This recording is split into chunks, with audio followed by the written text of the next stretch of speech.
मजबूती करें कि हमारे मुसलमान भाई को दूसरे दर्जे के नागरिक की निगाह से न देखा जाए, उसके साथ कंधे से कंधा मिला के खड़े हो जाएं। देश में बहुत बड़ी साजिश इस वक्त चल रही है कि इन लोगों को लड़ा दिया जाए और ये चलती रहेगी इलेक्शन तक।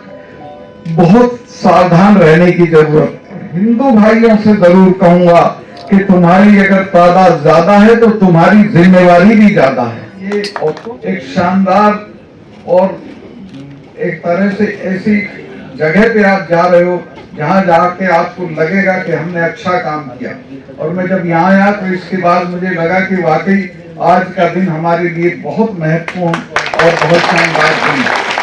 मैं आपको एक ही आश्वासन दे सकता हूं कि जितना मेरा बस चलेगा मैं अपने तमाम साथियों के साथ मिलकर इस बात की गारंटी करूंगा कि हिंदुस्तान के मुसलमानों को दूसरे दर्जे का शहरी न समझा जाए। बराबर उनकी इज्जत हो, बराबर उनकी हिफाजत हो और उनके लिए हम लोग खड़े रहेंगे। और ये कोई समझाने की बात नहीं, हमारे देश का इतिहास भाईचारे की मिसालों से भरा पड़ा है। अभी वो लोग जो गा रहे थे, जिस वक्त राणा सांगा लड़ने के लिए गए तो बाबर ने बहुत जबरदस्ती की और हाकिम खान उसको हसन खान मेवाती को कहा कि आप मेरी तरफ से लड़िए। हसन खान मेवाती 10,000 लोग लेके 10,000 लोग लेके गए और उस लड़ाई में शहीद हो गए सारे लोगों के साथ। मैंने बाबरनामा पढ़ा है, पता नहीं आपने पढ़ा है कि नहीं। उसमें बाबर खुद कहते हैं कि मुझे तब तक तसल्ली नहीं हुई जब तक मुझे ये खबर नहीं मिली कि हसन खान मेवाती मारा गया है। उसके बाद बाबर इतना नाराज हुआ कि वो 4 दिन उसने फिरोजपुर झिरका में कयाम किया और मेरे लोगों को सजा दी कि तुम कैसे राणा सांगा की तरफ से लड़े हो। हल्दी घाटी की लड़ाई राजपूत इतिहास की एक ही लड़ाई है जिसको हम बहुत महत्वपूर्ण मानते हैं। उस लड़ाई में राणा प्रताप के जो सेनापति थे वो हाकिम खान सूर थे। हाकिम खान सूर एक पठान थे और वो उनकी जो जहां ये हल्दी घाटी में लड़ाई हुई वहां से मुगलों को धकेलते हुए बनास नदी है वहां तक ले आए। और वहां मैं गया हुआ हूं, मैं खुद गया था। मैंने वहां एक गेस्ट हाउस भी बनवाया जब मैं मिनिस्टर था। तो उस इलाके का इतने लोग मारे उन्होंने कि वहां रक्त तलाई उस जगह का नाम पड़ गया कि खून का तालाब, रक्त तलाई। आज भी वो रक्त तलाई के नाम से जाना जाता है, बोर्ड लगा हुआ है। तो ऐसे ऐसे महापुरुष, ऐसे ऐसे लोग हिंदू मुसलमान एकता के लिए शहीद हुए।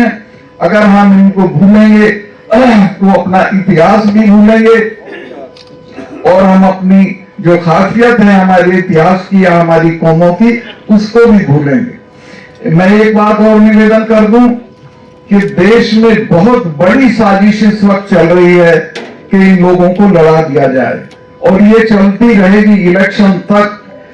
बहुत सावधान रहने की जरूरत है, अपनी आपसदारी को कायम रखने की जरूरत, किसी भी तरह से इसको तोड़ना नहीं है।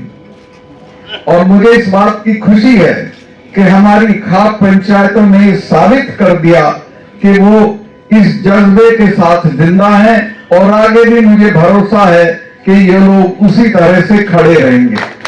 बहुत एक अरसे से आप यहाँ बैठे हुए हैं, बहुत लंबा हो गया। मैं बहुत लंबी तकरीर करने के पक्ष में नहीं हूं, सिर्फ इतना कहना चाहता हूं कि एकता से रहिए।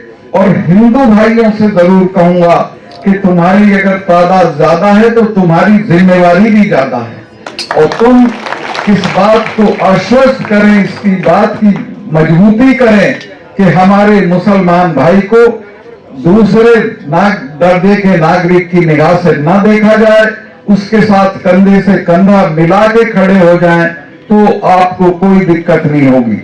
मैं जब मुजफ्फरनगर का दंगा हुआ उसमें हमारे गोद का एक गांव है फुगाना, उसमें वो दंगा थोड़ा ज्यादा हुआ था। तो मैं वहां गया, लोगों से पूछा मैंने क्या हुआ।